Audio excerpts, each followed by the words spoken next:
तो हाय दोस्तों, आज मैं आपको एक्सप्लेन करने वाला हूँ anime series chain soldier season 2 episode 9 के बारे में। तो अगर आप चैनल पर नए हो तो चैनल को जो से सब्सक्राइब कर लेना, साथ ही में आप ज्वाइन की बटन को दबा के हमारे चैनल के मेंबरशिप को भी ज्वाइन कर सकते हो ताकि आप हमारे चैनल को सपोर्ट कर सको। एपिसोड की स्टार्टिंग के साथ हम देखते हैं योकी को जो कि सो रहा होता है। तभी अचानक से हम देखते हैं कि वहाँ पे कुसेत्सु आ जाती है। हम देखते हैं जो कुसेत्सु होती है वो 800 गॉड में से एक होती है। हम देखते हैं कि वो वहाँ आते ही अपने पंखों से हमारे योकी को पैरालाइज कर देती है ताकि वो हिल ना पाए, और उसके बाद उसे अपना इंट्रोडक्शन देते हुए बताती है कि मेरा नाम कुसेत्सु है। और हम देखते हैं कि वो उसे बताती है कि तुम्हें पता है जब मैं यहाँ पे पहुंची तो मैंने देखा कि मेरे सारे गार्ड्स मरे हुए हैं, यहाँ तक कि जो मेरा खाना था वो भी भाग चुका है, यानी कि वो लड़कियाँ। और हम देखते हैं कि अचानक से वो उससे कहती है कि योकी, जब से मैंने तुम्हें देखा है मुझे याद है कि मेरी बहन सुकेत्सु को भी तुम काफ़ी ज़्यादा पसंद हो, और इसीलिए मुझे ऐसा लगता है कि तुम शायद मुझे भी काफ़ी ज़्यादा पसंद आए हो, और मुझे लगता है कि तुम मेरे काफ़ी ज़्यादा काम भी आने वाले हो। और हम देखते हैं कि वो उससे कहती है कि वेल, अब तुम मेरे एक्सपेरिमेंट का कारण बनोगे, यानी कि मुझे तुम्हारे साथ कुछ एक्सपेरिमेंट्स करने होंगे। और हम देखते हैं कि वो उसे एक बहुत ही कमाल की बात बताती है कि तुम्हें पता है जब मैं अपने फूड्स को पकड़ रही थी, यानी कि उन लड़कियों को, तो मैंने उनमें से एक लड़की को एक बहुत ही अजीब सा काम करते हुए देखा। और आप सब समझ रहे हो कि वो कौन सा काम है, समझ रहे हो ना भाई, बहुत ही अजीब सा काम।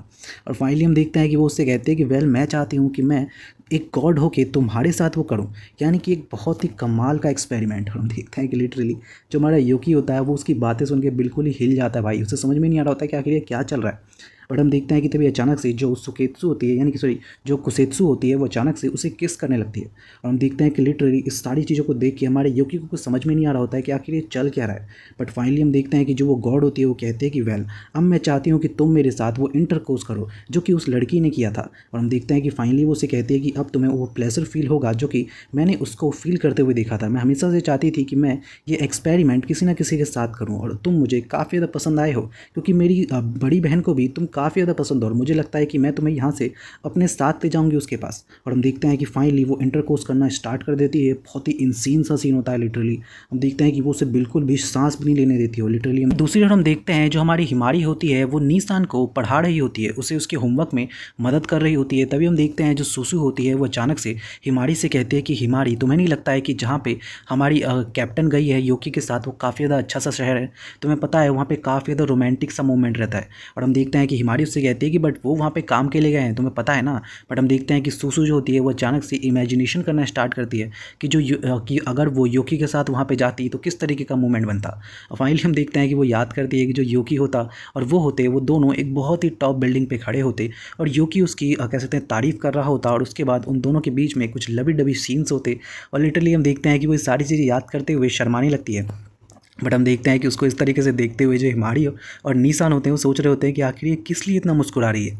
बट हमें तो पता होता है कि वो एक्चुअली क्या सोच रही है अपने दिमाग में। वहीं दूसरी ओर हम देखते हैं कि जो हमारा योकी होता है वो तो बहुत ही अजीब से मोमेंट के बीच में होता है, जहाँ पे हम देखते हैं कि जो कुसेत्सु होती है अब वो अपनी ब्रा को नीचे कर देती है। और लिटरली हम देखते हैं कि वो उससे कहती है कि चलो अब हम अपने मेन इंटरकोर्स पे चलते हैं। और हम देखते हैं कि जैसे ही वो इस इंटरकोर्स पे जाता है, हम देखते हैं जो योकी होता है वो अपने आप को बहुत ज़्यादा रोक रहा होता है ताकि उसकी बॉडी अपने आप मूव ना करे। बट हम देखते हैं कि उस कुसेत्सु की पावर के कारण उसकी बॉडी पैरालाइज हो जाती है और केवल उसके इशारों पे ही मूव करती है।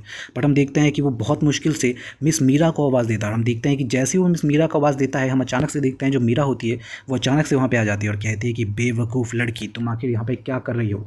बट हम देखते हैं कि उसकी ये बात सुनते ही जो हमारी जो कुसेत्सु होती है वो वहाँ से भागने लगती है। बट हम देखते हैं कि जैसे ही वो वहाँ से भागने लगती है, जो मीरा होती है वो कहती है कि क्या तुम्हें सच में लगता है कि तुम यहाँ से भाग पाओगे।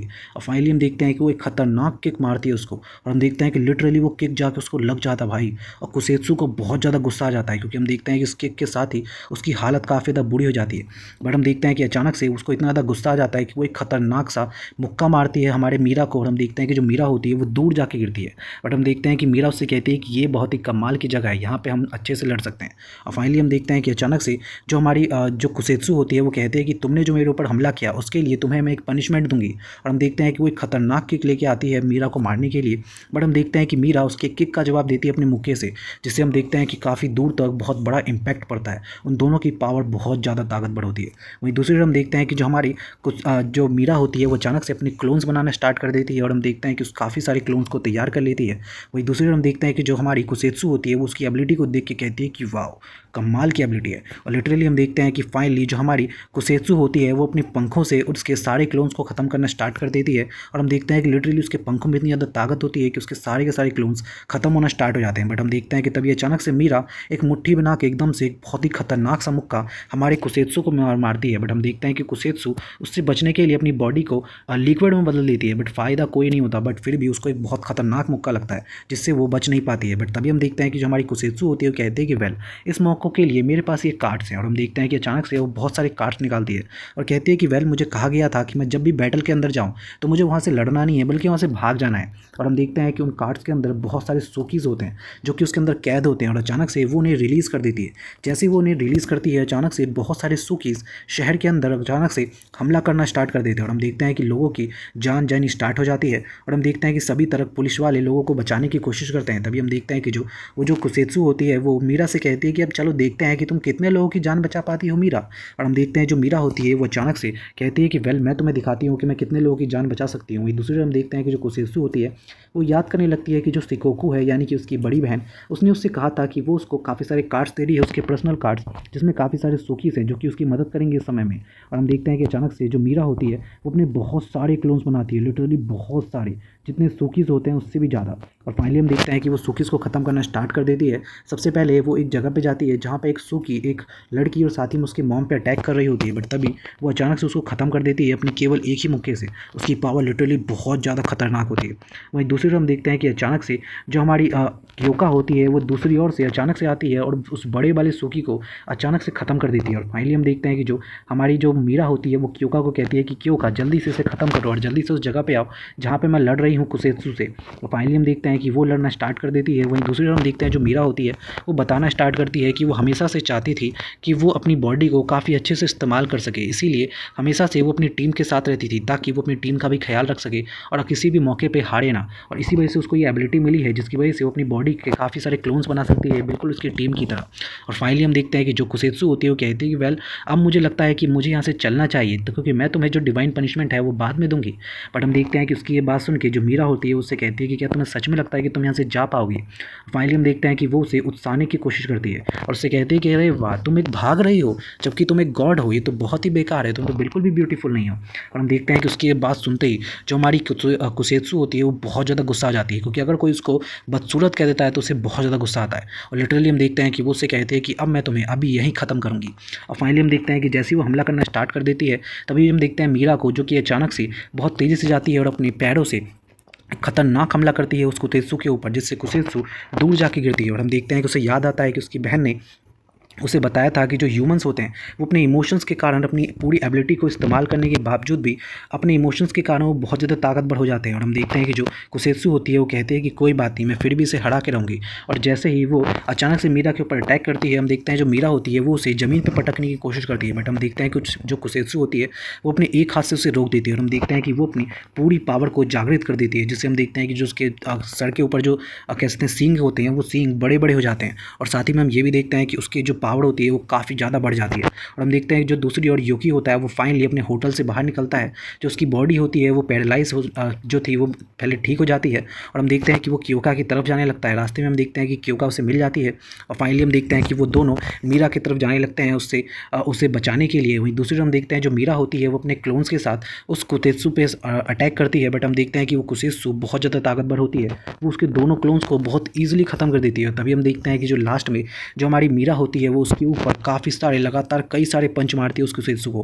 बट हम देखते हैं कि कुसेत्सु काफ़ी ज़्यादा ताकतवर होती है, जिससे उसके शरीर पे कोई इम्पैक्ट नहीं पड़ता उसके पंच का। और हम देखते हैं कि वो एक खतरनाक पंच मीरा को मारती है, जिससे मीरा दूर जाके गिरती है।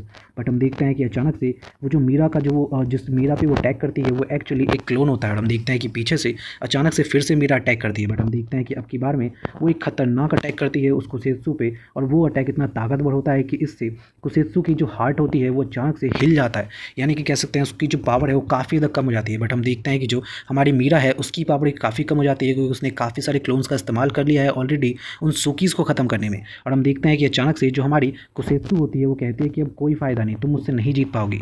और हम देखते हैं कि वो अचानक से एक खतरनाक अटैक करती है मीरा के ऊपर। बट हम देखते हैं जो मीरा होती है वो कहती है कि वेल, कोई फ़ायदा नहीं, मैं तुम्हें ख़त्म करके ही रहूँगी चाहे कुछ भी हो जाए। बट हम देखते हैं कि अचानक से जो हमारी कुसेत्सु होती है वो कहती है कि मीरा, तुम सच में काफ़ी ज़्यादा ब्यूटीफुल हो और मुझे लगता है कि तुम मेरे लिए काफ़ी इंपॉर्टेंट इंपॉर्टेंट है और मुझे तुम्हें अपने साथ मिलाना ही होगा। और फाइनली हम देखते हैं कि उनके बीच का बैटल स्टार्ट होता है। दूसरी ओर हम देखते हैं जो क्यूका होती है वो जैसे ही उस जगह पे पहुंचती है जहाँ पे मीरा के बैटल हो रहा होता है कुसेत्सु से, वो एक बहुत ही अजीब सा सीन देखती है जहाँ पे वो देखती है कि जो कुसेत्सु होती है वो मीरा को खा रही होती है, लिटरली अपने शरीर के अंदर से एब्जॉर्ब कर रही होती है। और हम देखते हैं कि ये सीन देख के जो हमारी क्यूका होती है वो हैरान रह जाती है, साथ में हमारा योकी तो बहुत ज़्यादा हैरान हो जाता है भाई, उसकी आंखें तो फटी की फटी रह जाती है। और हम देखते हैं कि जो ये सीन होता है वो बियॉन्ड द इमेजिनेशन होता है यार, बहुत ही खतरनाक सा इंटेंस सीन। और हम देखते हैं कि यहीं पे जो एपिसोड है वो खत्म जाता है। So thank you so much for watching this video.